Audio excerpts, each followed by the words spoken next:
Welcome to the Town of Avon Board of Zoning Appeals meeting. If you are interested in having a copy of the agenda or the staff reports, they are available on the table to the right of the audience. This meeting is being recorded for the public record. Because of this, we request that personal conversations are kept to a minimum and all cell phones are set to vibrate with any calls taken outside of the chambers. If you are interested in commenting during any public hearing, please sign up on the sheets located on the tables to the right of the audience. When your name is called, please step forward to the podium, state your name and address for the record. Please address your comments to the board and not to staff or the appellant. Your comments should relate directly to the case at hand. We do understand there may be several persons who wish to speak. The chair may therefore impose a time limit for each person.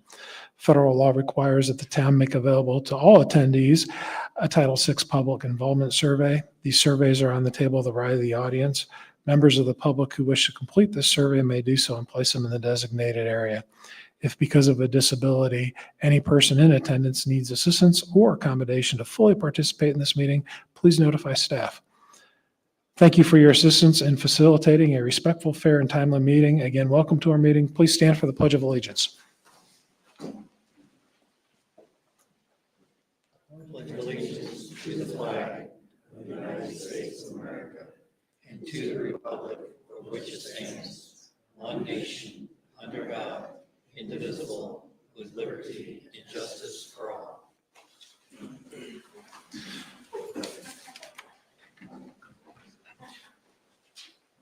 We have attendance, please. Paul Guggenberger. Here. Ann Inman. Here. Catherine Ransberg. Here. Marcy Tashler. Here. Marcus Turner. Here. First item is approval of the minutes. Did anyone have any questions or concerns? Have I think a correction on page 2 under 5.1 where it says motion passes. I believe that was 3-2, not 3-0. You are correct, sir. We noticed that before the hearing. Thank you for pointing it out. We'll have these minutes corrected for you to sign at next hearing. Any other corrections? If there are none, we'll entertain a motion. I'll move that we approve the minutes of the amended minutes of the October 15th, 2024 meeting. I second.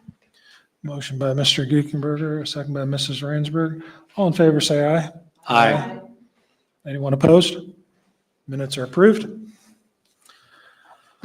Request for continuances or agenda modifications. We have none. Very good. We will move on to public comment. We will open the floor for public comment. This is not pertaining to any of the upcoming cases. This is for other things. Does anyone wish to speak? Come forward. I've got some concerns with. Please come forward. State your name and address for the record, please. Yeah, my name is Mark Duffy, 3464 Farmbrook Court, Danville. I've got some concerns with the 2406 variance. Okay, we're gonna, there'll be a hearing during that case. Oh, I'm on the wrong one. Yeah. Sorry. Anyone have any general comments for the board? With no one coming forward, we're gonna close public comment at 6:36. Now we're going on to old business. This is variance 24-06, 891 North Avon Avenue. Staff. Thank you, President Turner, members of the board. As you may recall, these two cases for the same property were continued from your October hearing to allow the petitioner to have discussion with the remonstrators and to potentially revise their plans, which they have done. And I'm going to talk about those changes. So there's a special exception and variances that are requested. The special exception is to allow for upper story residential use in the C3 district. And then the variances, there are two. What was originally filed was to allow for a 0-foot front building setback along Avon Avenue, where a 25-foot front building setback was required. The revised plan now is asking for a variance from the 20-foot front landscape strip requirement. So just to explain, I didn't misspeak there. The building setback requirement is 25 feet from the front property line, but for a parking lot, it's just a 20-foot setback. So Before you get too far into this, do you want us to hear both these simultaneously? yes, that's my. Okay. Okay. Then just to be clear for everybody here, this is both SE 24-04 and VAR 24-06. I apologize for the No interruption. problem. Thank you for clarifying. So again, the first variance is to allow for basically a parking lot that encroaches 10 feet into the required 20-foot front landscape strip along Avon Avenue.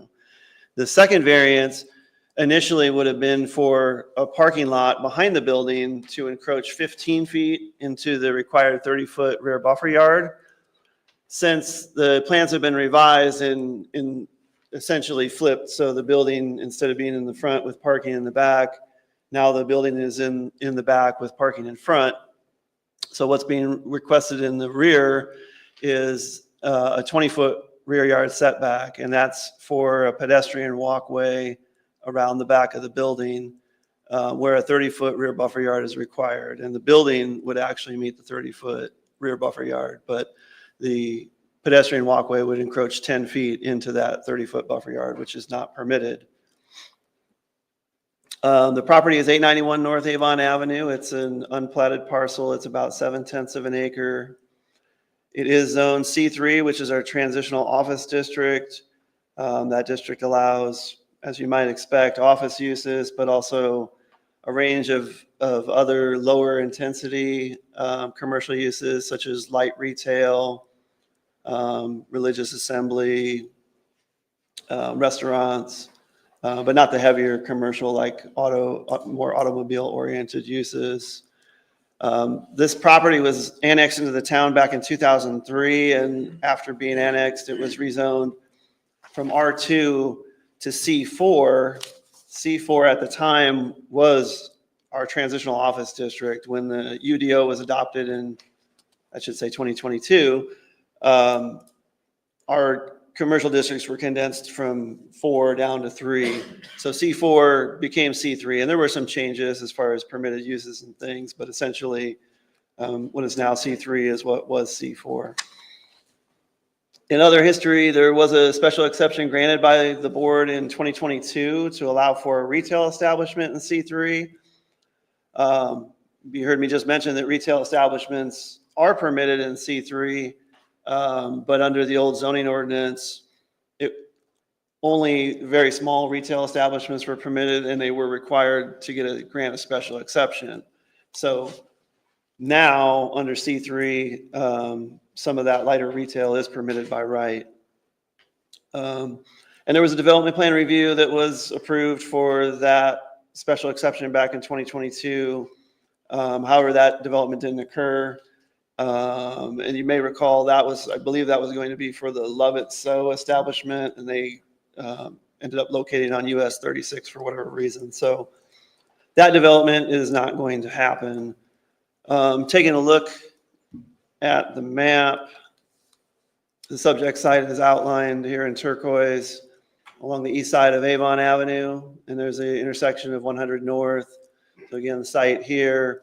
To the north is a bank. Across 10th Street is the Speedway gas station. There's more commercial retail on the northwest corner, 2 family dwellings across Avon Avenue to the west, and then single family both to the south and the east of the subject property. And I'm not sure why this zoning map showed red here. Typically, the red would denote commercial zoning, and the more of a green would denote residential, but this hard red line is the Avon corporate boundary. So this is zoned residential, but it's in unincorporated Hendricks County, so we don't have control over how that shows up on the map. But just wanted to make clear that this area is zoned commercial, and then this around it is zoned residential. Just kind of walking you through, looking at the property here. This is facing east across Avon Avenue. This is the subject property here, extending basically across the whole picture. Now this is from the site on Avon Avenue looking back to the west. These are the two-family dwellings on the west side of Avon Avenue. Looking now south along Avon Avenue from the front of the site, there's single-family dwellings to the south. For what it's worth, maybe worth noting, this, what looks like a driveway just to the south of the subject property, is actually a platted right-of-way. We did a little research and went to the Hendricks County Recorder's Office and confirmed that that is actually right-of-way. And the relevance from a zoning standpoint is that, in case you're wondering why they're not required to have a 30-foot buffer yard to the south, going back to the map here, because they're required to have a 30-foot buffer yard here in the rear to the east, because they immediately abut residential zoning. But to the south, and it's really hard to see, especially on this lighter screen over here, if you look at the one behind you, if you're able to, you can see this yellow line, that's the parcel line. So this area right here is a platted public right-of-way. And so that's why the regular 10-foot side yard setback is the requirement here rather than a 30-foot buffer yard, because it doesn't immediately abut that residential property. And just going back to walking through the site again, so we were looking south. Now we're looking north along Avon Avenue from the front of the site. This is the bank property. This is the existing curb cut from Avon Avenue that serves the bank, and there's an easement apparently in place that will allow this property to use that existing access point onto Avon Avenue so that there won't be another driveway onto Avon Avenue. Then this is near the rear of the site, near the northeast corner, facing south. This is the tree line along the east end of the property. And then this is a picture from Bridgemont Court, which is the residential street to the east of the property. Well, these two houses here back up to the site. So again, it's a request for a special exception to allow for residential use on the second floor of a building with commercial use on the first floor. Upper story residential is defined in the UDO as, quote, in a vertically mixed use building, residential use is occurring above the first floor of the building. Pretty straightforward. That use is permitted now by right. That was added into the UDO. It wasn't something in the old, excuse me, the old zoning ordinance. It's permitted by right in the R4 and R5 districts, as well as in C2, which is our general commercial district, and then also in the mixed use and institutional districts. However, in the C1 and C3 districts, it is only permitted through a grant of special exception, which is why this matter is before you tonight. Upper story residential, we do believe, helps meet build goal number 3, objective 3 in the Activate Avon Comprehensive Plan, which reads, pursue mixed use housing development adjacent to commercial clusters. It's staff's opinion that a mixed use development would be an appropriate use at this site if designed to minimize impact on the surrounding properties. And we also believe there's practical difficulties present at the site which relate to the variances that I'm going to also talk about. Just kind of, this is backing up a little bit. This is showing you the original site plan. We haven't discussed this here in a hearing because this matter was continued, but when this was filed, this is the proposed building that was right up to the right-of-way line of Avon Avenue with the parking in the rear encroaching into the 30-foot required buffer yard. This is the revised site plan. And so now there's a 10-foot landscape strip would be proposed here in the front, then the parking, then the building. The 30-foot required buffer yard is right basically at the rear of the property, but the variance is still needed to allow this walkway, which sits about 5 feet out from the building, to extend. There's 5 feet of grass there and then a 5-foot walkway, which then encroaches a total of 10 feet into the required buffer yard.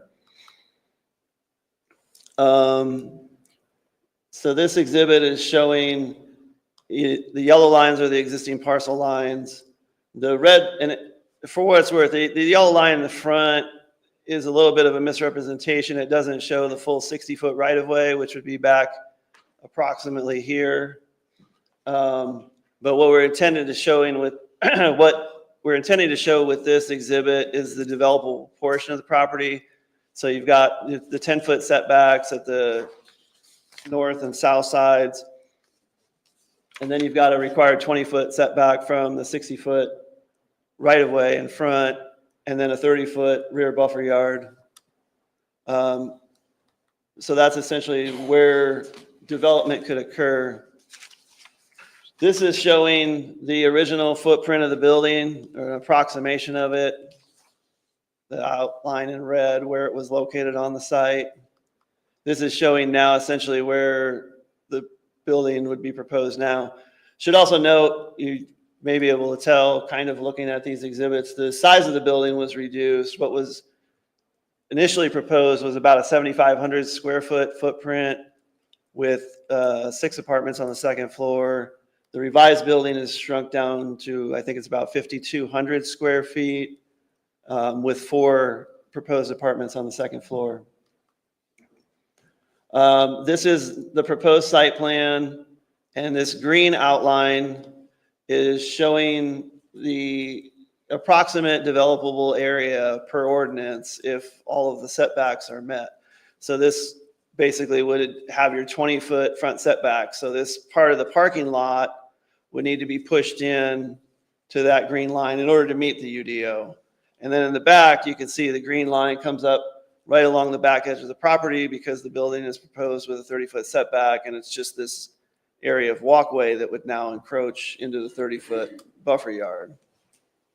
This is basically the same green outline shown over the original site plan, where you can see that a large portion of the building would encroach into the required front setback up to the right-of-way line, and then you would have 15 feet of parking lot extending almost the entire north-south length of the property in the 30-foot required buffer yard.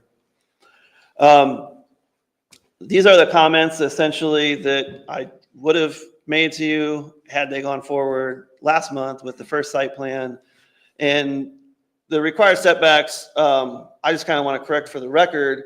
In the staff report, I indicated that about 45% of the site would be undevelopable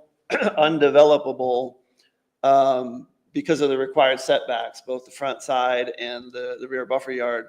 I made an error in calculation on that, which I was able to correct. So it really would be 39%. And the error essentially that I made was that although there's a 10-foot side yard setback requirement, for a park, you couldn't put a building in that 10-foot side yard to the north or the south, but parking areas are allowed to encroach 5 feet into that. So essentially it's just a 5-foot side setback for parking areas. And since that is part of the development, although they couldn't put the building there, they can develop it with parking. So I thought it was fair to include that in what could be developed. So it's only about 39% of the site that would have been undevelopable if the setback requirements were all met. And so we were concerned with the original site plan that a 0-foot setback in the front could potentially interfere with a full build out of Avon Avenue when it's widened. We were also concerned that a 0-foot front setback would have a significant impact on sightlines from adjacent properties, notably the homes to the south. It's fair unless those homes are set way far back, that they should be able to look down the street from the front of their houses. And if the building were all the way out there, it would be an impediment of that view line, which does factor into the required findings. And we were also concerned, looking at the rear buffer yard, that it could result in the loss of the existing trees that help screen the property from the homes to the east. Now, as the development plans have been revised, I just want to know, and this is a little bit in the weeds, but Now, 35% of the site would be undevelopable, and that's because of you might call it a quirk in the zoning ordinance, that there's a 25-foot front building setback if you want to put a building up near the front, but there's only a 20-foot front setback for a parking lot. So now that they're putting the parking in the front, there's only a 20-foot strip in the front that would be considered undevelopable, as opposed to a 25-foot strip when they were proposing to put the building up towards the front, if that makes sense. So now the proportion of the site, excuse me, the portion of the site that would be undevelopable would be about 35%. We still think that that constitutes a practical difficulty, given the shallow depth of the site and requiring a 20-foot undevelopable strip in the front and a 30-foot undevelopable strip in the back. That's 50 feet of the 156-foot depth of the property. And then you, of course, add in the side setbacks as well, and you get to 35% of the site that would be undevelopable without relief from the setback requirements. We think that the proposed 10-foot setback from the right-of-way of Avon Avenue would provide adequate space for a landscaping strip that would be typical of commercial development throughout Avon. In fact, in a lot of cases, commercial development only requires a 10-foot setback. A 20-foot setback, commercial development of a parking lot requires a 10-foot front landscape strip in most cases, except along Avon Avenue, US 36, and Dan Jones. And that's kind of a holdover from the previous ordinance that had a section about what were called signature streets. And they required a greater setback or a greater landscaping strip along the right of way. But we do think that 10-foot setback would allow for the kind of typical landscaping, trees and shrubs that could adequately screen the parking lot from Avon Avenue and not have a significant impact on the public. And by putting the building farther back, they've eliminated the concern we had about, sight lines along Avon Avenue. And we think that the encroachment for a walkway 10 feet into the required 30-foot rear buffer yard would be a fairly minor deviation, and that it would still allow for preservation of the trees that are along the rear property line, especially in comparison to what was proposed before, which was a parking lot going 15 feet into the required buffer yard, and also running the length of the basically north to south, almost the entire. So this 15-foot encroachment would, as I said, almost ran the entire length of the property, whereas what's proposed now is a much shorter length and it doesn't go as deep into the 30-foot yard. So just to run through the findings for you as you contemplate these cases for the variance. As you're aware, you have 3 findings. The first being that it's not injurious to the public health, safety, morals, or general welfare. We do think that would be met for the variance, that it would not have a substantially adverse effect on the use and value of adjacent areas. We do believe that with preservation of the tree line along the east property line, that finding would be met, and that there's just practical difficulties that would result from a strict application of the ordinance. And I've talked about how more than a third of the site would be undevelopable due to the setback requirements. So we think that finding is met. Now, for the special exception, is 7 required findings. The first, that it not be detrimental to public health, safety, or general welfare. That's very similar to the first finding for the variance. We find that that's met. That it not be injurious to the use and enjoyment of properties in the immediate vicinity or substantially diminish or impair property values within the specific zoning district. That's similar, although probably a little lesser standard than the second finding for the variance. We agree that also is met. The third required finding, that it be adequately served by public facilities such as highways, streets, police, fire, drainage, water and sewer, and schools. We do believe that the street system can handle a 5,200 square foot commercial building with 4 dwelling units, as well as schools, et cetera. The fourth finding, that it not create additional public expense for public facilities and services or be detrimental to economic welfare of the community or result in destruction, loss, or damage of a natural, scenic, or historic feature. We don't think that this 5,200 square foot building with 4 dwelling units would have additional expenses there or destroy any natural, scenic, or historic feature. The fifth required finding, that it meets the standards of the UDO. Well, you would have to first approve the 2 variances that are requested in order for this to meet the standards of the UDO. And then also that its relationship and compatibility to adjacent properties and neighborhoods would be appropriate. Again, as I mentioned, we do believe that a 2-story mixed-use building would be a significant or a appropriate transition between the commercial development to the north and the single and 2-family development to the west, south, and east. The sixth finding, that it makes adequate provisions for public services, provides adequate traffic control, provides for and protects designated common open space, and furthers amenities of light and air, recreation, and visual enjoyment. Our concern initially was that the sight line would be disrupted along Avon Avenue, which would impede visual enjoyment, and we do believe that's been addressed. Finally, the seventh finding, that it aligns with the general objectives of the comprehensive plan. The comprehensive plan, what we have here is the future land use cluster map for the comprehensive plan. And the site is outlined in turquoise, this little box here. Immediately to the north is a recommendation for neighborhood retail.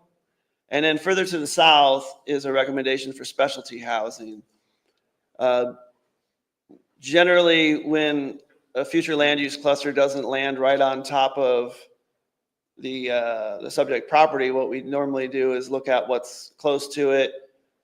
Could neighborhood retail go here? Yes, and that is permitted in C3. But we also look at the specialty housing recommendation here, which was really looking to identify areas where Avon could add a variety of housing instead of just exclusively single-family subdivisions or apartment complexes.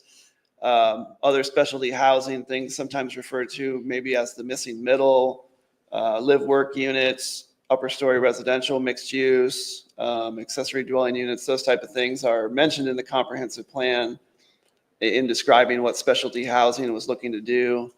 And just for what it's worth, the red line on here, if you can see, that's the Avon corporate boundary.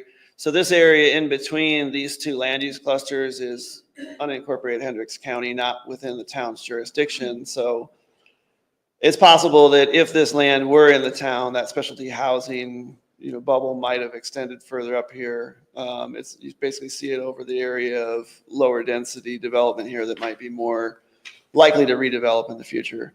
So for those reasons, we do think that a 2-story building with commercial on the first floor and residential on the second floor would align generally with the future land use cluster map, as well as with the goal I mentioned of providing more housing types in areas adjacent to neighborhood commercial.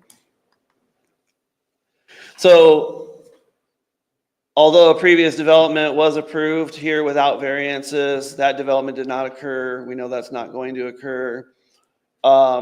It's also worth mentioning, and I don't want to get too far in the weeds on that, but in reviewing the site plan that was approved in 2022 for the Lovett So development, staff was able to determine, our assessment of that is that it actually doesn't meet the UDO standards for parking maneuverability.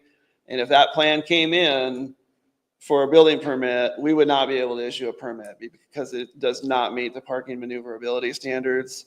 I can show you that plan. I can go into more detail on that if anybody's interested. But just suffice to say that that plan, I don't think it's fair to look at that plan and say, well, somebody was going to develop that without variances, so there's not a need for variances, because we look at that plan now and identify that variances would be required to develop per that plan. And again, we believe the shallow depth of the lot does constitute a practical difficulty in developing the lot for permitted use while meeting all the standards, namely the front and rear setback requirements. We do think the findings of fact would be met, and so we are recommending approval of VAR 2406 and SE 2404. And I'd be happy to answer any questions the board has. Any questions for staff? Can you talk a bit about what landscaping plans have been proposed or considered for this, particularly on the east side of the property where that butts up against the residential unincorporated area? We haven't had any landscape plans submitted. Those would typically be submitted during the development plan review process. If the variance and special exception are approved, they'll be required to file a DPR. And we would look at the landscaping at that time to make sure it complies with the ordinance. But we would expect that the trees along the east property line would be able to be preserved. We would certainly be looking to see that happen. The DPR filing requires submission of a tree survey and preservation and or replacement plan at the time of filing to make sure that we know what trees are there and make sure that that they can either be preserved or replaced. But our recommendation, sorry, that's not even the current site plan. There's the current site plan. But our recommendation today is premised on the belief that with the building set back 30 feet and the only thing encroaching into the rear buffer yard being this walkway, that these trees that are back here near the rear property line should not need to be taken down or significantly disturbed, so that those should be able to remain. That was a concern last time we had this, and I know it's a concern of the several people who have submitted emails and letters to the commission about removing the trees and creating sightlines between the new upper residential and their homes. But it's staff's beliefs now that there shouldn't, at a minimum, there shouldn't be a reduction of that tree line and possibly maybe an additional improvements, or just simply that there won't be a reduction.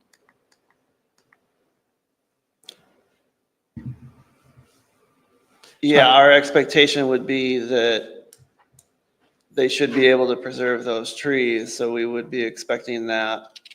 We would, if a DPR filing came in and they were proposing to cut the trees down, I mean, that would certainly be a concern. I don't see why they would need to, though. Again, just kind of looking at the two site plans, a parking lot going 15 feet in and running almost the full length. You know, we did think that the amount of work you'd have to do with excavating, because obviously with a parking lot, you've got a higher load, you know, for vehicles parked there. So you probably have to dig down deeper, disturb roots more. And of course, you're going further in towards those trees. So we assume that would be a much more significant impact than just having a walkway. Now, obviously with the building here, I mean, you know, they're going to have to disturb back here into the required buffer yard a little bit, but there's still leaving 20 feet. And with just basically a sidewalk back there, it seems reasonable to expect that these trees that are, you know, the trunks of these trees are basically pretty close to the property line as best we can tell without actually having a survey, that those should be able to be preserved. Thank you. With respect to Avon Avenue itself, what are the plans for the intersection of 100 and Avon Avenue in the future? So there is a plan to eventually build a roundabout at Avon and 100. In speaking with the Public Works Director, it was expected that probably may happen sometime in the next 5 years, although it's not currently funded or scheduled. And eventually, the Avon Avenue between 100 and 36 should be expanded to have 2 through lanes in each direction. But that's even further down the road. The estimate I believe that I was given was probably somewhere in the 10 to 20 year timeframe. And I'm trying really hard to ignore the site plan on this. I know we're here for variances and not to review a site plan, but I guess I'm trying to make sure that those plans can be executed without, if we push that setback too far forward or back, then we may have problems getting the property we need for that. I just want to make sure. Yeah, and we did Everything was okay. consult with the public works director Okay. to make sure that the 60-foot proposed right-of-way that's identified in the thoroughfare plan would be adequate for the future improvements adjacent to the site, and he indicated that they would be. We did have concern, and he did express a little bit of concern, like I said, when the building was proposed to be right up to the right-of-way line. Just, because if the sidewalk is right at the right-of-way line, the building's right there, he had concerns. Would doors be opening onto the sidewalk? Would there be things out there impeding the sidewalk? But he wasn't concerned that there would be a need for more than the existing or proposed 60-foot half right-of-way. And again, here, I fear I'm toying with things that should be done in plan commission and not here, but I have to ask anyways. What about the ability, we're gonna have apartments. What about the ability for school buses to pick up in that lot? I can't speak to what the schools would do. I really don't think that they would probably pull into that lot, just based on some recent conversations we've heard about them not going down certain cul-de-sac streets. So if they're not going to go down a 600-foot cul-de-sac off of an arterial street, I don't think they're going to want to drive in there. But I don't know where. I don't know where there's single family dwellings to the south and there's 2 family dwellings across the street. So, my guess, I'm just guessing at this point, but they probably catch the bus along Avon Avenue, and it wouldn't really be a different situation for if there were kids in these apartments than for the kids in the single family to the south or the 2 family across the street that all have access to Avon Avenue. And I'm assuming that all gets hashed out in detail at TAC before it goes to Plan Commission for DPR. Yeah, I mean, the school district is invited to TAC meetings, so they'd certainly be able to comment if they had concerns at that point. So I got a few questions here on, I want to make sure, you knew you'd indicated this while you're explaining the report here. How many residential units are planned for this? 4. Okay, and we could make that a condition of any approval, that a maximum 4. How many business units are expected to go into this building? Our understanding is that it's currently proposed to be 4. There's little lines here that would demark the 4 spaces. Although, I mean, I don't know if that's something, certainly you could ask for a condition or impose a condition about that. Absent any condition, I mean, they could probably change that into 1 larger space or 2 medium-sized spaces. Okay. And when you were describing the previous case that had been approved, the variance, that would have been good to have in staff report to be able to take that in consideration. So I'd ask that when you have history and you got more details, I'd ask put that in the staff report so we could consider that while we're reading this. It helps me to understand what was done, because I do remember this case, but it was a small business, make it so. I got a question on the variance. Variance A for a 10-foot front parking setback, is that a 10-foot front parking setback with landscaping? Because it doesn't say that here in the variance. It just says request 10-foot front parking lot setback where a minimum 20-foot landscape setback is required.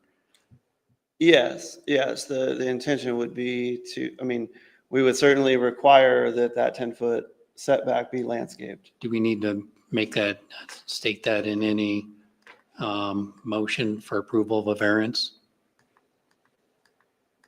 I don't think it would be necessary if they have a 10-foot setback that they're not putting any pavement into. We would certainly require the landscaping requirements be met in that 10 feet. Okay. And then I guess coming to the practical, well, the other thing is like a commitment, when you said a site plan had been proposed, going from 7520 square feet to 5222. So is that a commitment or it's not a condition yet, but again, to make this part of any motion that might be passed, would it be good to make that a condition? Because we had approved a 5,000 square foot retail business before, and doing the variance without stating the square footage to me is leaving that open. Yeah, you could certainly make it conditioned upon either the size of the building or, to substantial compliance with the site plan Okay. that's on file. Okay. Either one of those could be appropriate. And then when we talk about the practical difficulty, so this is one that always is hard for me here as I look at this. It's like, is a practical difficulty due to, I want to put a big building in a small lot, so therefore need variances, as opposed to the lot is what the lot is. And that's where we had approved a residential one-story building in that before, and now we're looking at two-story. And I haven't got the special exception questions, but I don't see this as a practical difficulty, is that lot is the size it is, and the development should be to that lot size. So I'm like, I don't see the practical difficulty. Well, so you said a one-story residential. I assume you mean One-story like. retail, Okay. one-story retail. I thought you said residential. Maybe you meant, I don't know might if you have meant said that. residential in character, but yeah, I mean, a residential building wouldn't be allowed here. We did take a look at commercial lots, kind of like individual commercial type outlots. And I think I had a comment somewhere in the staff report as far as the size. Most of them were larger than this. This being 0.7 acre. Well, and we've talked about that in past Yeah, cases. so in the staff report, oh, I'm sorry, did you? Well, yeah, just because it's at one point we had a 1 acre minimum, and maybe it was just on US 36, and that's been removed since in the UDO. But so that's where at one point we had 1 acre for a retail development. Now so I'm like, the lot size is the lot size. So yeah, I was just gonna say, and when we looked at similar individual small commercial lots, they ranged anywhere from 0.64 to 1.5 acres. This being 0.71 would be at the very low end of that. So we feel that it really limits what type of development you could put on the lot. And the fact that it has sat undeveloped for over 20 years is probably, somewhat of a testament to the fact that it's a challenging site to develop. And, the petitioner might speak to that as well, because they may have more experience from the private sector standpoint of it. But a very small commercial building, you really probably limit the range of users that would be appropriate for.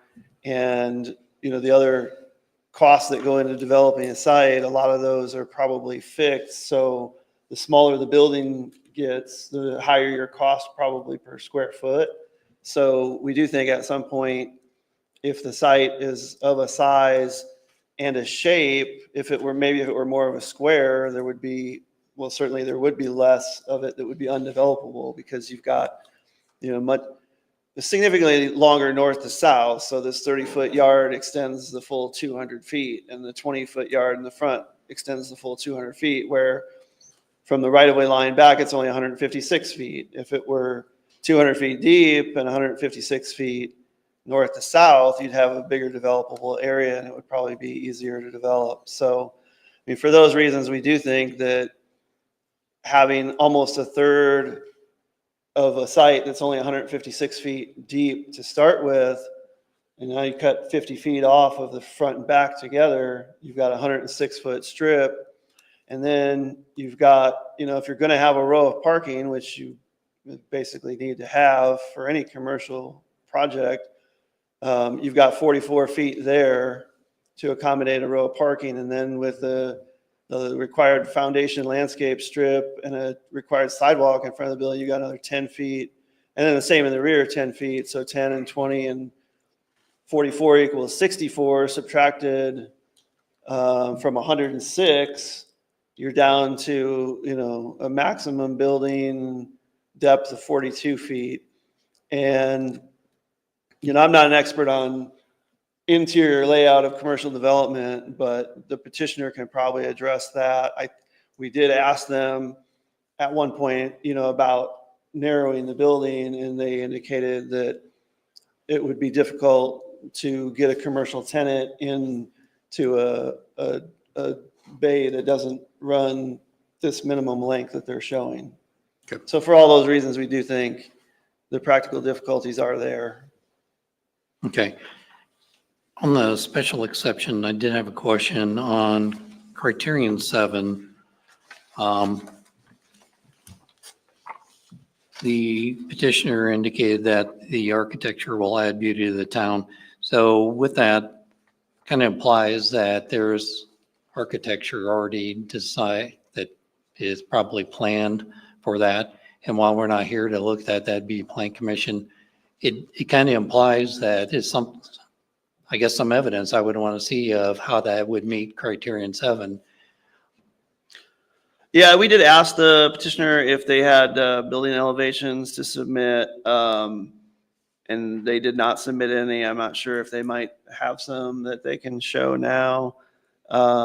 We evaluated it more based on rather than the specific architecture of the building, just that it aligns with the objectives of the comprehensive plan, specifically the land use recommendations and the build goals that are contained in the plan. Okay.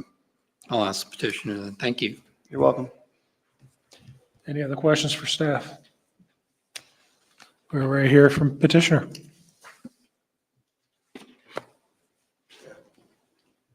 You asking us? Nope, not yet.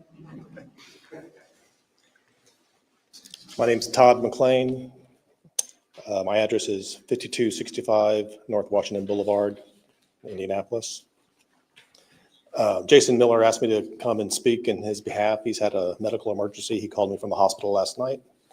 So he wanted me to come here and answer questions that y'all had.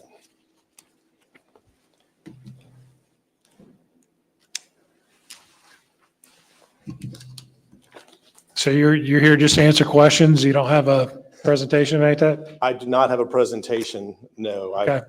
He gave me, he did give me an elevation, building elevations that you had asked about.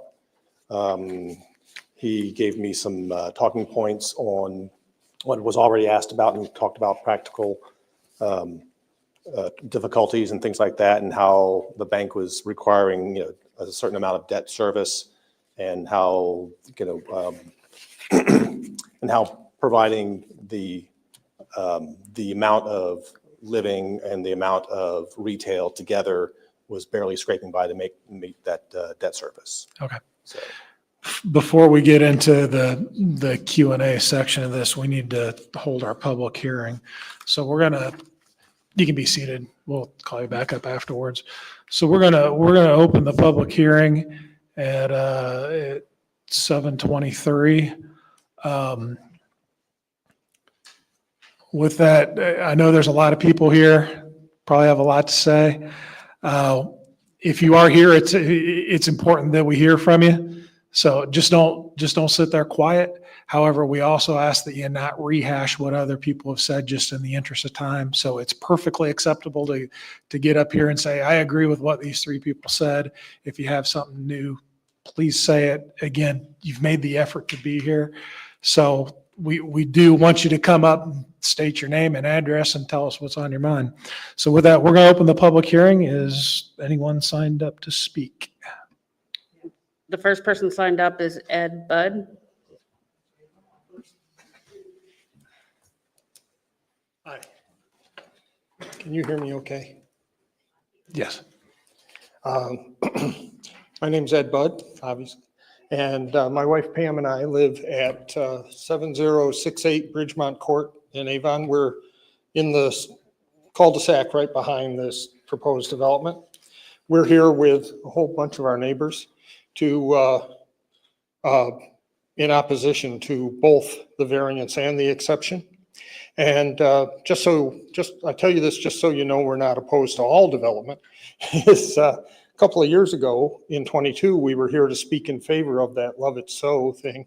I think they needed an exception because they were under the minimum square footage or something. And we came to speak in favor of them because that struck us as a perfect development, and we want to support local business and all that stuff. So we're not opposed to everything. We realize the vacant land can't stay vacant forever unless we buy it. But we are opposed to this particular project. I emailed a written projection, and I know we don't want to rehash stuff, but I'm just going to recap what was in my written objection for the video, because then it'll be in the public record. So our main objections align with criterion 2 in each petition. The proposed development, in the words of the criterion, would adversely affect the use and enjoyment of residential properties on Bridgemont Court. It would substantially diminish or impair the homeowner's property values. And I want to dwell on that existing tree line, and some of your questions indicate you're already onto this, but that existing tree line is an important barrier for noise, pollution, light from the very busy Avon Ave. And without that barrier, not just the 2 residences that back right up to it, but 9 of the 10 properties on Bridgemont Court would have a direct line of sight to Avon Ave. The petitioner says the tree line would remain, and I believe that they believe that, but we doubt that it can remain completely intact when squeezing this property, trying to make it fit on that tiny little lot. This is not a wood lot or a woods that could be thinned out at the edges. This is a single row of mature trees with whatever wild brush has grown up among them. And so any thinning of it at all would completely destroy its effectiveness. But even if they do manage to not disturb those trees and that brush, the proposed building site, the reason that the tree line is so effective is because there's high ground. We're here, the tree line's here, and over here between the tree line and Avon Ave is high ground. They're going to build on that high ground, which means that the new building is going to start out higher than our houses. When I've stood on that piece of property and looked through the tree line at my neighbors' houses that back up to the site, I'm not looking at their ground floor, I'm looking halfway up the house. So now you put a 2-story building there with residences on the top. Those residences are going to be higher than most of the tree line, and they're going to be higher than the single-family homes on the other side of the tree line. They're going to be looming over my neighbors' backyards. What that means is it would affect the property values of every house on the court, because we'll be able to see that thing sticking up through the trees, where we now have a nice tree line that gives the illusion of privacy, even though we're in a subdivision. We, the Buds, purchased our home, and I know at least one of our neighbors, probably more, purchased our homes specifically because we're a little island of privacy shielded from that busy intersection at 100 and Avon by these two tree lines, one behind my house between me and the bank, and the other to the west of us between those two houses you saw the picture of and Avon Ave. When my wife and I bought our house, we stood on the back deck for quite a while, listening to the traffic and waiting for big trucks to go by so that we could hear how bad it was. And we decided that it would be okay because we had the trees behind us and we had the trees to the west of us. But remove either of those trees and it wouldn't have been okay, and we would not have bought the house. That's one of the two ways that we know this will adversely affect our property values. The other way is we asked a realtor, and the realtor who sold us our house, and he couldn't give us a number like you're going to lose $12,621. He couldn't do that.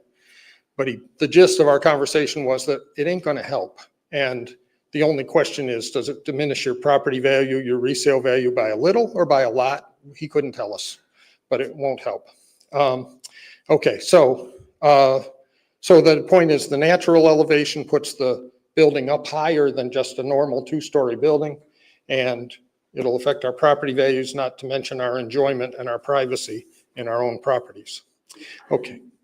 Criterion 3 in the petition addresses whether, quote, the strict application of the terms of the Unified Development Ordinance would result in practical difficulties in the use of the property. In other words, the use of the property for the developer, right? We understand that the small lot size, and that's what most of this conversation has been about, the small lot size makes it hard, there's practical difficulties for shoehorning this project into that tiny lot. And we understand that that's necessary to the profitability of the project, but we don't think that the profitability of the project should be engineered at the cost of our property values. Okay, our final concern, and this might be a topic for another committee, but it kind of is tied to the the second story residential, is this isn't just the I Love It So sewing shop, you know, with a few cars. It's going to add traffic to that intersection, which backs up during the day. It backs up past this lot, and at rush hour it backs up down to the Stratford of Avon subdivision and sometimes all the way to the library. So this isn't going to help.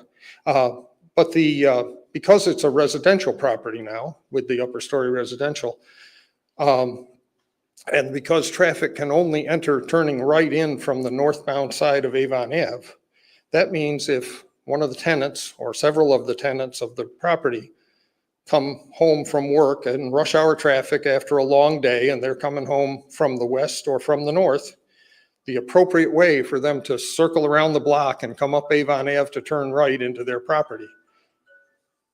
I hope that's not me. Okay. The only way for them to go around the block, the appropriate way to go around the block and come up the hill and turn into from the right is to go to Dan Jones, down to Rockville Road and come up Avon Ave. Nobody's going to do that at the end of a long, hard day in rush hour traffic. So what they're going to do is one of two things. They're either going to turn into the 10th Street side of the bank, the 100 North side, and zoom through their parking lot. Or if the bank figures out a way to either discourage or prevent that, they're going to turn into Stonebridge, if you know where that is. They're going to go down Stonebridge to Abundance, to Raintree, to Park Drive Boulevard, or Park Place Boulevard, down Park Place Boulevard to Rockville, and then over to Avon and up. Those are all residential neighborhoods that are busily installing speed bumps as we speak. So there's two there on Raintree already, and I understand they're installing a couple more right now, which means they have had unhappy experience with traffic zooming through their residential neighborhoods already. This is only 4 residences and maybe whatever business traffic goes along with that, but it ain't going to help, and we don't want to push extra traffic through the neighborhoods. Beach Grove Center? Okay. Which comes out by Rural King, if you're familiar with all that. Okay, so that is, I probably took more time than you wanted me to, but that's everything I was going to say. Do you have any questions? Nothing now. Thank you. Okay, thanks. Who's next? Desiree West?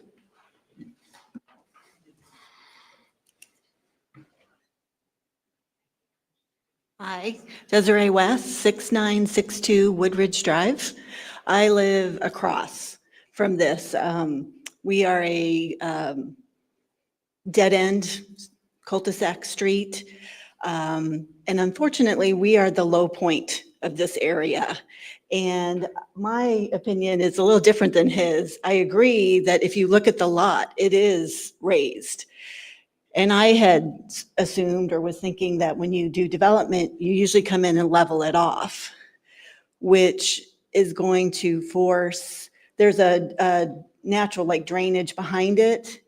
It's going to force the water back onto 267 Avon Avenue. And we already get flooding at the top of our street. So I'm worried about that with the traffic and what that's going to do to any drainage or any rainwater or weather in that very busy intersection. And the same with anybody coming from the north who might live there is actually probably going to do a U-turn on our drive, the top of our street. We get quite a few U-turns right now since they built the islands. Are you familiar with the islands that divide that intersection right there? Anyone who wants to go to the bank comes up and U-turns on our street and comes around those islands to go back. So we're afraid that we're going to get a lot more U-turns and then we're going to get a lot more water at the top of our street. There's already a big patch. I meant to take a picture to bring it to show you. So, and I like you, I understand we need development. I am not against the development. I really am not. I understand. I'm against the apartments. I like what he said, where the lot is the size it is, and it seems like we're trying to squish this huge building onto this little lot. So I would request that you approve the building, but deny the apartments. That's what I would like. Any questions? No, thank you. Thank you. Mark Duffy? Yeah, Mark Duffy, 3464 Farmbrook Court, Danville. They've covered pretty much the gentleman in the red and Desiree here. I'm the right-of-way engineer for the state of Indiana for the Crawfordsville district. And I know this has been relinquished to Avon in 2013. But I've got some safety, I've got some personal interest in this. The family that lives next to Desiree, but there's a safety, congestion, and just a nuisance issues with this. I don't know, the technical advisory committee of Avon have looked at this, but it's a right in, right out. And that's going to cause congestion. There's no decel lane coming in there. You're going to have to get an easement from the bank for access there. There's no decel lane. People like Desiree said are going to take a U-turn around the end of that beauty island coming into 10th Street there. And they're also going to turn into Woodridge Drive and turn around in my dear friend's driveway, and they're going to double back to get in there. And the height of the residential is going to peer right down in their backyard. So they've pretty much covered it. It's just, you got 10 pounds in a 5-pound bag here. And you can't do anything with a left turn there. It's too close to the 10th Street exit. So there's just a constructability issues all the way around. And it's a nice development. I hate to, to spoil a developer's ideas here, because I think it's a great idea. It's just in the wrong place. So that's what I have on that. Thank you. Thank you. Jacob Hendrich?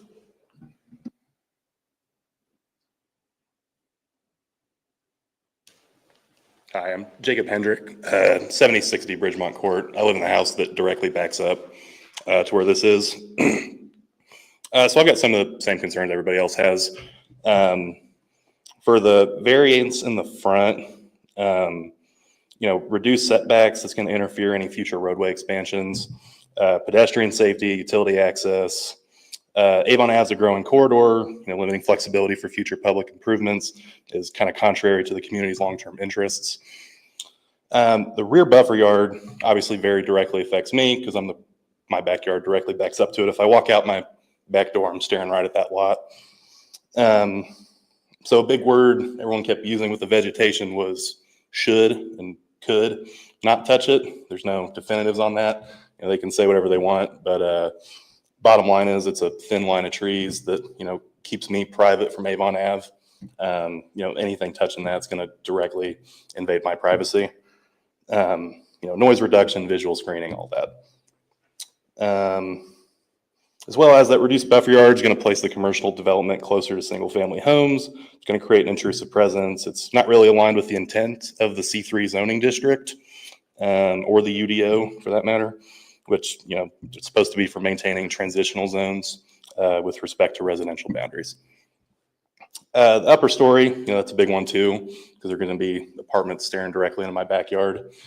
The surrounding area is pretty much all single family homes except for the north.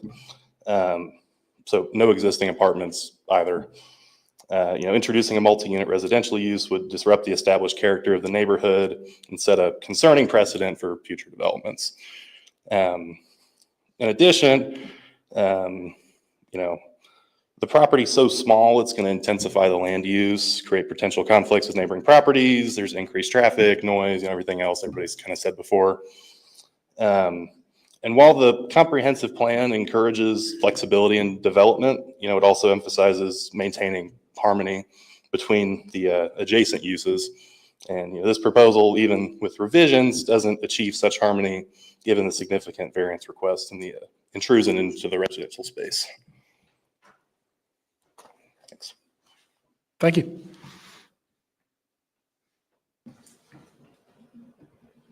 Charles Kane.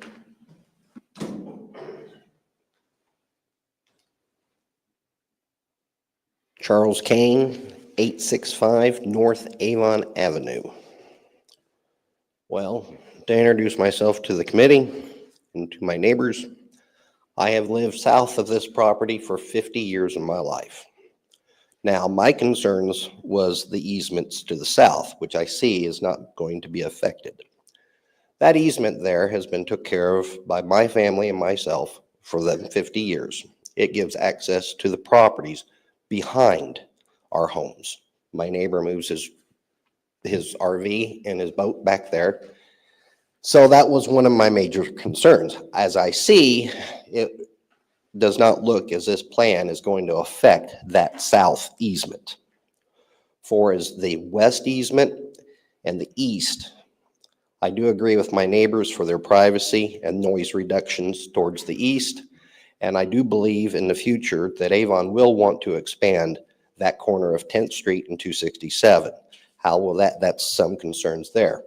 For as the median there at 267, there is several U-turns that are there because the neighbors across the street, they can't go northbound, so they're constantly going southbound and making a U-turn.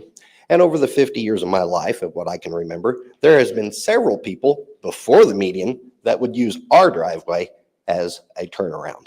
So there will be traffic issues, noise issues, plus an apartment sitting right next door to my residential home. They're going to be looking right down upon me. And my concerns are that easement is there for the utilities and for my neighbors, which does not appear to be affected. But the others, yes, it's going to be a bit rough for all of us to have such a structure looking down upon our homes. I can look north now, see the bank, see the tree line. Being set back is definitely better than being up near the road, but it is definitely going to be an obstruction. So thank you for your time. Thank you. Ken Durkin.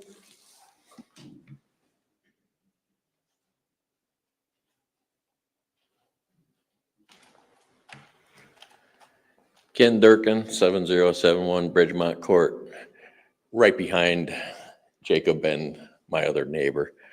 My biggest concern is obviously everything that has been spoke of so far. I mean, I've lived there for 21 years so far. I've only had water issues 1 year, and that's 1 year that we got a hellacious rain. I can't even remember what year that was, but my biggest concern also is going to be water control as far as that area, because we're going to take away all the ground. Obviously, that's going to happen even if you put a smaller site on it, but what kind of drainage setup is going to be going into there? Because all of that water drains through my other neighbor's yard, into my yard, and then down to the creek. And that's one of my biggest concerns also, along with all the other concerns. You know, the apartments, you know, I'm not real fond of that by no means, because it is going to depreciate the value of the properties. But there's no doubt in my mind. You know, as far as like everybody else says, squeezing 5 pounds of crap in a 3-pound bag. Well, I mean, you get what you get. Thank you. That is all that are signed up. That's all? Is there anyone else that has not signed up who wishes to speak? That's your big chance.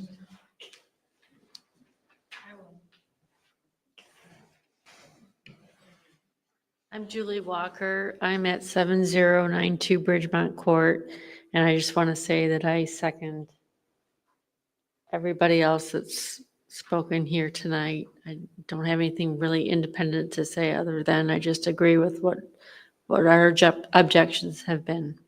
Thank you. Thank you. Anyone else?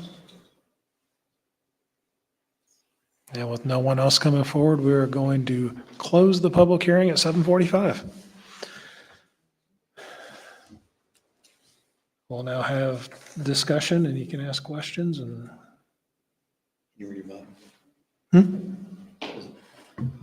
Does the petitioner get a chance to talk? Absolutely, yes. I apologize. You are correct. Petitioner, did you care to address any of these issues or?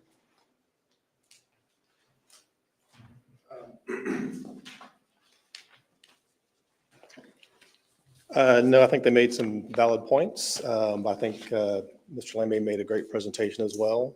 And I'll await your decision. Okay, thank you. Now we'll have discussion.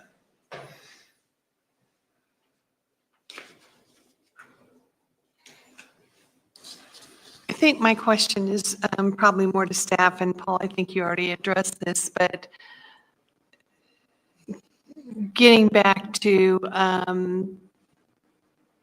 Mr. Gluckenberg's comment about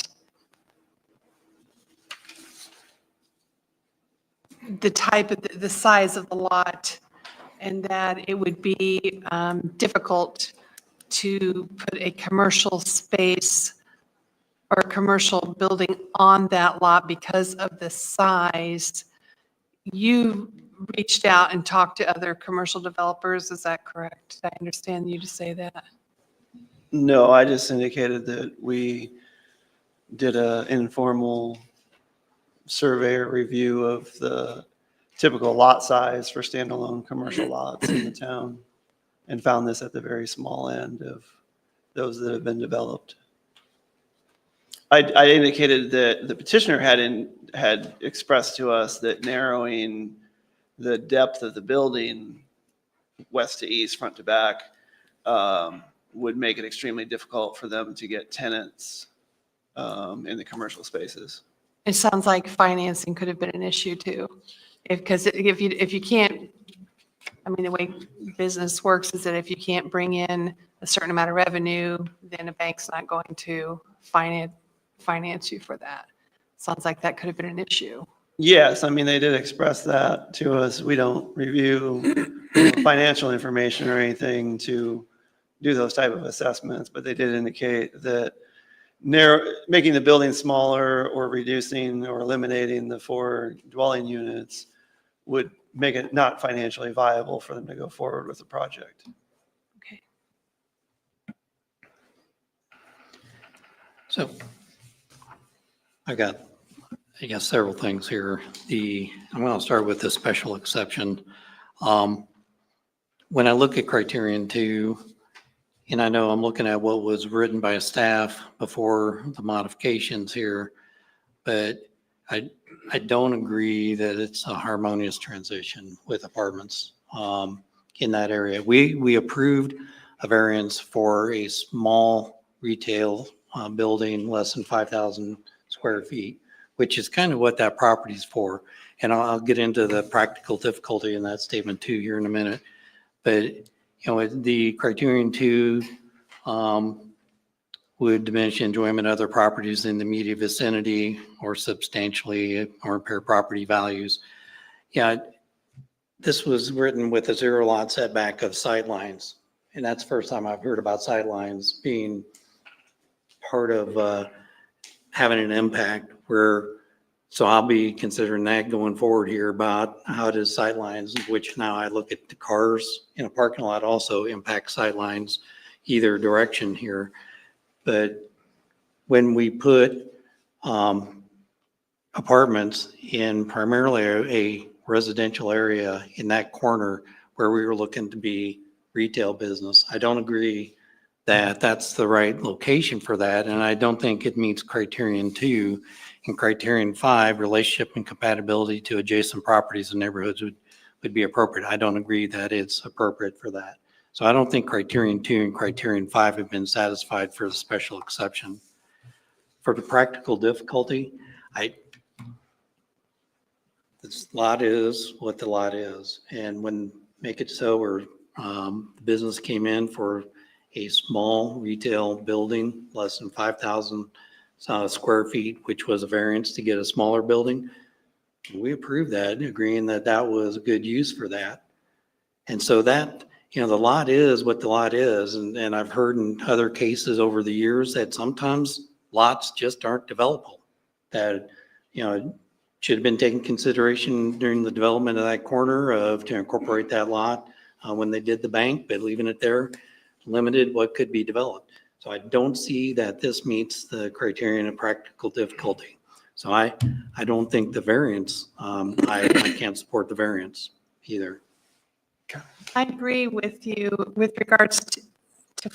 I don't know that I agree with you on criterion 2, but you know, there's a fine line between at what point does it become a practical difficulty if you're talking about a property, and because we've recognized practical difficulties due to the structure of the land before, or things like there is a utility line running through that makes it, we can't touch that area. We've approved those kinds of things. But then at what point do you say, look, land is what it is, and you have to work around it? And I think there's a tension there that you have to take it on a case-by-case basis. I'm not sure that criterion 5 has been met. I'm not sure that we need the 4 apartments.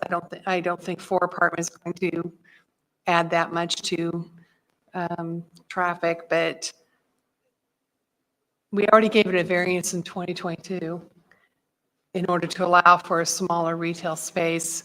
And now we're asking, you know, there's other requests being made here. This is a hard one for me. Well, I got several things I got a list also.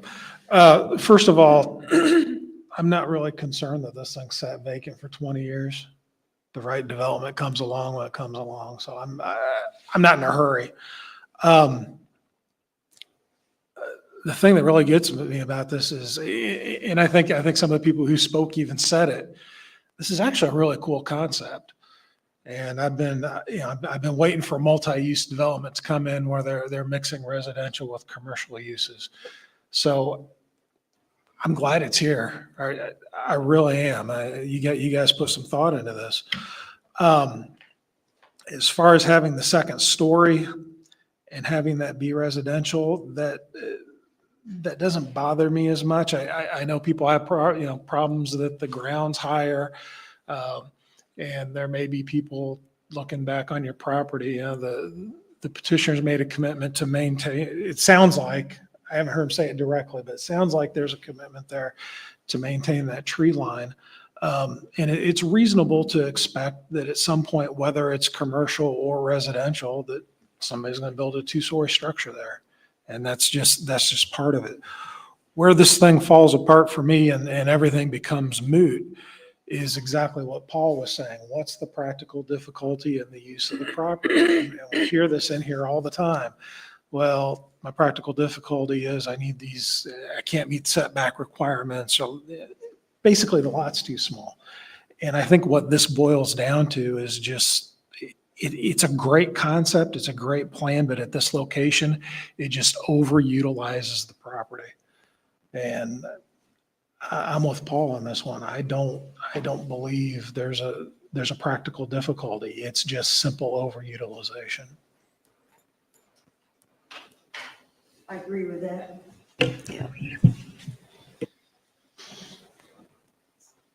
Question for staff. Please, are you finished? I'm sorry. We've heard from, you live across to the north? This lady right here. You live across to the north, right? I live right across. Right across Avon to the south. Conversations, we should be having conversations. Okay, I just want to know, have you heard anything from the bank? Has there been any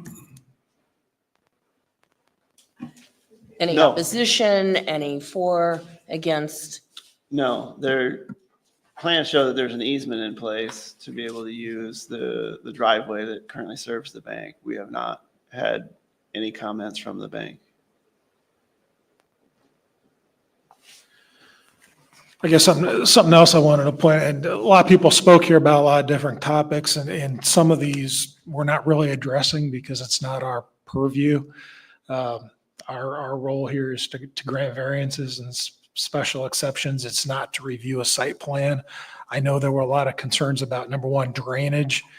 If this case does go any further, that's something you're going to want to bring up in front of the Plan Commission. That's something that they address. The other issue that kept coming up was the safety and congestion on the roads. And yeah, we deal with a piece of that here, but really that's a bigger question for the Plan Commission itself.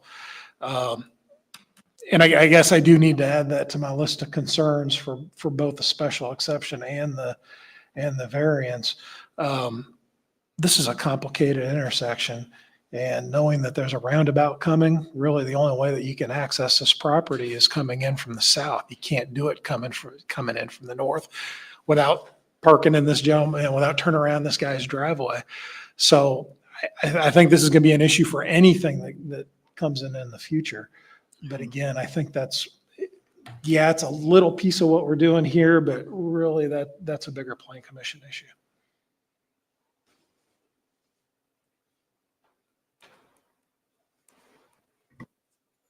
Any other discussion? I will say, I don't disagree with the setback generically with the request for the variances. I think they make sense. But, when we go, if we're looking at the criteria, doesn't meet the criteria. And that's, I don't know. I don't know. I love, like has been said, I love the concept. I love the idea of, and we're going to be having some of this type of development in Easton Gray, but I love the idea of having that kind of development elsewhere in Avon. I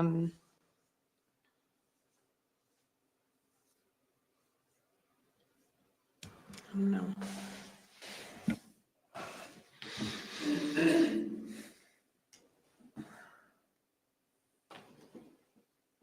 So what is the pleasure of the board? Do we need to do two separate motions? Yes. Is the, The question is, the special exception depended on the variance. If the variance doesn't pass, then the special exception is moot? Or do we still need to vote on that? I guess I do have a question for the petitioner. Since your regular representative is not here due to an emergency, is this something that you want to continue so that you can have someone speak who is more knowledgeable? Yeah. They've already used their one that they're entitled to. Oh, okay, that's right. I couldn't remember if it was their request or if it was our. That's it. Go ahead, Dan. Just a reminder, the variance case there are two variance requests. We kind of treated them together, but you would need to vote on each variance request when you go to that part, remembering that you really have two requests in front of you, so you should have two motions, and then go to the special exception. So there's a front setback variance and a rear setback. And we talked about them as if they're all together, but it's two variance requests. And you could vote on those differently. We only have one variance request model sample motion in front of us. I'll make a motion, though. I'll modify it here, Okay. hopefully appropriate. Okay. I move that we deny BAR 2406, 891 North Avon Avenue, a variance of development standards to allow a parking lot to encroach 10 feet into the required 20-foot front landscape strip along Avon Avenue, as it will not meet all the requirements for a variance of development standards under state law and subject to the approved findings of fact.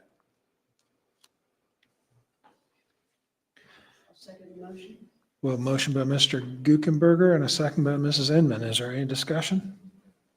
Mr. Turner? Yes, sir. I have a question. So, Mr. Guggenberger, do I understand that your basis for your motion is that the factor regarding practical difficulty has not been met? That's what you said earlier. Is that your basis? Yes. Thank you. We're good? Okay. Ready for a roll call vote? Guckenberger, 4. Inman, For. Ransberg, Against. Tashler, 4. Turner, 4. Okay.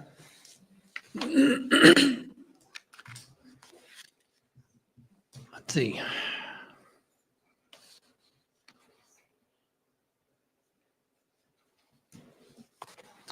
I move that we approve. So I can't make a motion to deny VAR 2406 and approve VAR 2406. So how do I word approve the rear setback? Exactly that way. Okay, so just still mention, all right. And with this is due to the sidewalk being intruded on the setback is the reason why I'm going to make this as an approval. I believe with the building setback, that is really where we look at it, where we want the setback. So I move that we approve AR 2406, 891 North Avon Avenue, a variance of development standards to allow walkways to encroach 10 feet into the required 30-foot rear buffer yard because it will meet all the requirements for variance of development standards under state law and subject to the approved findings of fact. A second. So the motion by Mr. Guckenberger, a second by Mrs. Ransberg. Any discussion? Roll call vote, please. Guckenberger, 4. Inman, 4. Ransberg, 4. Tashler, 4. Turner, Against? Now we need to deal with the special exception. I'll make a motion. I move that we deny special exception 2404, 891 North Avon Avenue, a special exception to allow for an upper story residential use in C3 because it will not meet all the requirements for a special exception under state law and subject to the approved findings of fact. Motion by Mr. Guckenberger. Is there a second? I'll second. Second by Mrs. Inman. Any discussion? Mr. Turner, may I ask a question? Yes, sir. again? So, Mr. Guggenberger, again, in your discussion, you mentioned some factors that would lead you to deny. On a special exception, all of the factors have to be yes in order to grant them. Is there a particular, you said 2 and 5. Are Yes. those the factors that are the basis of your motion that you Yeah. do not believe have been met? That's correct. Thank you. Roll call, please. Guckenberger, 4. Inman. 4. Ransberg, Against? Tashler, 4. Turner. 4. Okay. Do we all understand what just happened? So the special exception was just denied. The variance for the, help me, Paul, which one did we? The front yard setback was denied. The front yard setback was denied. The rear yard setback was approved. Yes, sir. Was the upper story residential denied unanimously? That was denied as part of the special exception. Was it unanimous? No, there was one. Needs to be at the podium if we're going to engage in this, which we probably shouldn't.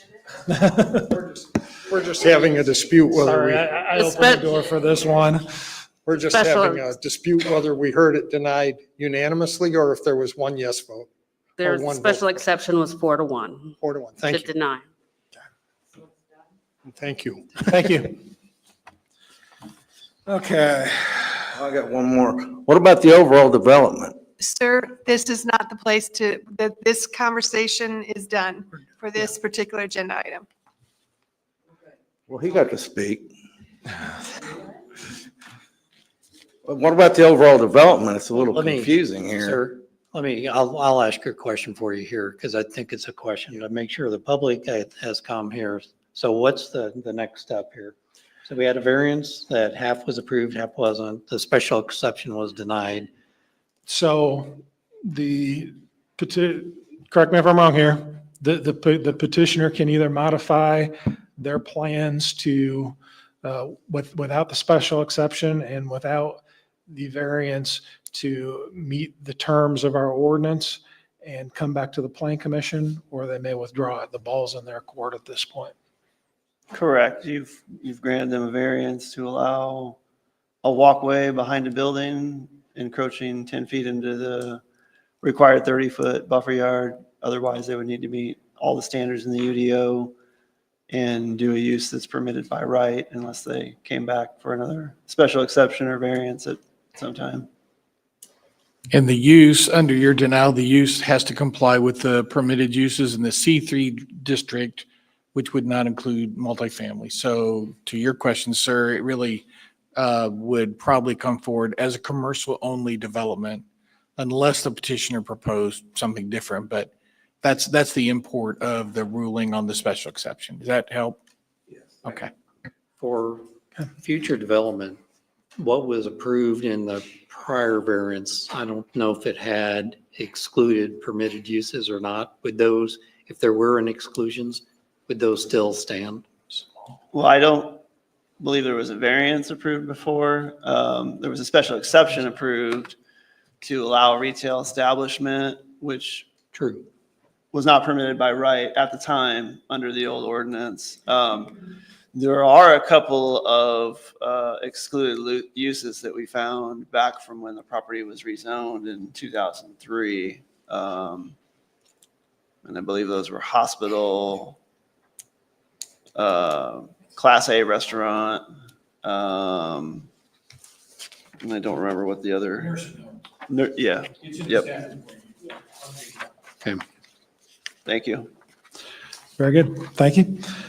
We're going to move on to the agenda. Other business. And I believe you had asked that we consider approval of the 2025 BZA calendar, which you should have in front of you. Thank you. Earlier tonight, before the meeting, I passed out the proposed 2025 schedule for this board. And we would like you to look at the meeting dates and vote on them to adopt your schedule for next year. There's no surprises here. They are all the regularly scheduled times that they would normally be. So November is the week before Thanksgiving? That is correct.